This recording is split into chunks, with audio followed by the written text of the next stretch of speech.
લોકસભાની ચૂંટણી પહેલા દાદરા નગર હવેલી બેઠક પરથી કોંગ્રેસને ઝટકો મળ્યો।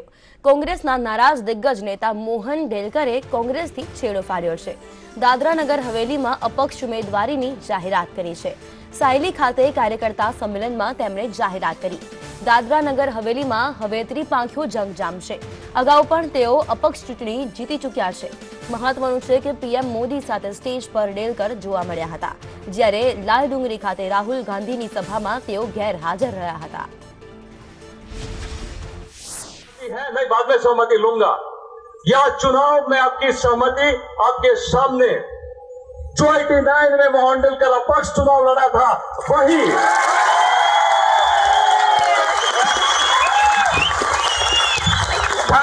Thank you very much. बहुत बहुत धन्यवाद। आज मोहन डेलकर ये महसूस करता था कि मैं अकेला हूं, लेकिन आज ये मेरा सारा परिवार मेरे साथ खड़ा है।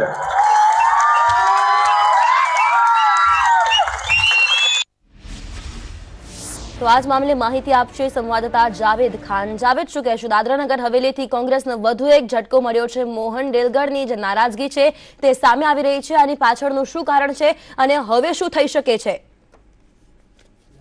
मोहन डेलकर ने जे कांग्रेस की नाराज था અને નારાજગી સામે આવી છે। મોહન ડેલકરે કોંગ્રેસથી છેડો પાડ્યો છે અને આજે પોતાના કાર્યકર્તાઓ સાથે એક સંમેલન યોજ્યું હતું, જેમાં મોહન ડેલકરે કાર્યકર્તાઓ સાથે શપથ લીધા અને અપક્ષની ઉમેદવારી કરશે અને અપક્ષથી ચૂંટણી લડવાની તેઓએ જાહેરાત કરી દીધી છે। મોહન ડેલકર અગાઉ પણ દાદરા નગર હવેલીમાં અપક્ષથી ચૂંટણી લડીને જીત્યા હતા અને સાંસદ બન્યા હતા, ત્યારે મોહન ડેલકરે ફરી એકવાર દાવો કર્યો છે। મોહન ડેલકરના આ દાવાથી હવે દાદરા નગર હવેલીનું રાજકારણ ગરમાયું છે। ત્રિપાંખી જંગ જોવા મળશે। ભાજપના ઉમેદવાર નટુ પટેલ સામે મોહન ડેલકર અપક્ષ દાવેદારી નોંધાવશે, ત્યારે હાલ હવે કોંગ્રેસની અંદર જે ઉમેદવાર છે તેનું નામ જાહેર થવાનું બાકી છે। ત્યારે એક પણ ચોક્કસ એવું કહી શકાય કે દાદરા નગર હવેલી અંદર હવે ત્રિપાંખીઓ જંગ જામશે। ત્યારે જોવાનું રહ્યું કે દાદરા નગર હવેલીના જે લોકો છે તેઓ આ ત્રણેય પક્ષના જે નેતાઓ છે તેમાંથી કોને ચૂંટીને દિલ્હી મોકલશે। બિલકુલ, આપનો આભાર માહિતી માટે।